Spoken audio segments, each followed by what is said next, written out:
Hey, g'day guys, Leigh Diprose here from fstoplounge.com. Today I just wanted to discuss cameras. Let me explain them because there's just so many out there, and which one is right for you and which one do you go recommending to your friend? Well, first of all, you need to decide what you're going to be using the camera for. Are you going to be using it for landscape photography? Are you going to just be taking photos of your kids or your pets? Are you going to be traveling with it? These sort of things will really determine what type of camera you choose. So, breaking it down into categories, there's about 6. From what I can think of. You start at the top end, which is medium format. Then you work your way down to an iPhone or a smartphone.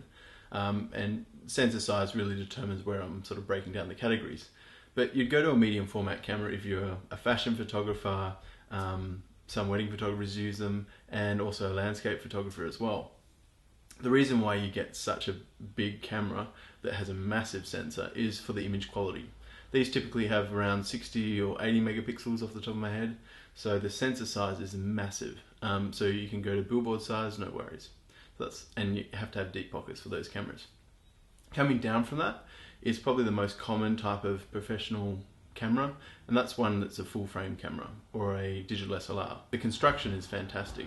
They're a magnesium alloy body and the high-end ones, but as you come down in the market, you'll find they will have APS-C size sensors for the entry-level ones. So the image quality isn't going to be as good as what you're getting on full frame, but it's still pretty damn good. These digital SLR cameras you'd go to if you're a professional photographer or an enthusiast photographer.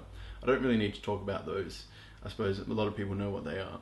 The next one down from that is sort of stealing a little bit of market share, I suppose, on digital SLR cameras, and they're the mirrorless cameras. And mirrorless, you'll find they're grabbing a lot of the sensor sizes out of the digital SLRs and putting them into mirrorless cameras. The advantage of that is you don't have to have a massive camera. Oh, they're coming for me. Oh dear. See ya. They gone? Okay, now, mirrorless cameras. The reason why you go to this, it's a much smaller camera, and purely, if you're traveling, this is the camera for you, because you don't want to have to lug around your digital SLR, which is massive and heavy and big and bulky. You can carry around your small micro four thirds or your APS-C size sensor, or even the Nikons, which have a smaller sensor again. You can go to those cameras if you're doing a lot of traveling. But the great thing is the full frame, they're slowly merging into the mirrorless range of cameras. So we've just seen that on the Sony, the new Sony, the A7 and the A7R, which will have a full frame sensor. So it's getting the best of both worlds, but you're having that smaller camera for the travel. So that's why you choose that one. Coming down from that, if you want something that's even smaller than a mirrorless camera that offers the same sort of image quality as almost a mirrorless camera, you go to a Compact Pro. Now Compact Pro cameras, they range in different sensor sizes. The pretty much standard is about a 1-inch sensor, and from there you go to an APS-C, which is I think on the Canon G series, and those will have the same sensor size as the mirrorless and the digital SLRs. So these cameras are much smaller, and they'll have typically a 4 optical zoom, or I think ranging to a 6. But with 4 optical zoom, they've kept the zoom size small so they can let in a lot of light to hit that sensor. Because if you have a bigger camera, or a bigger zoom lens, it kind of defeats the purpose of a compact camera.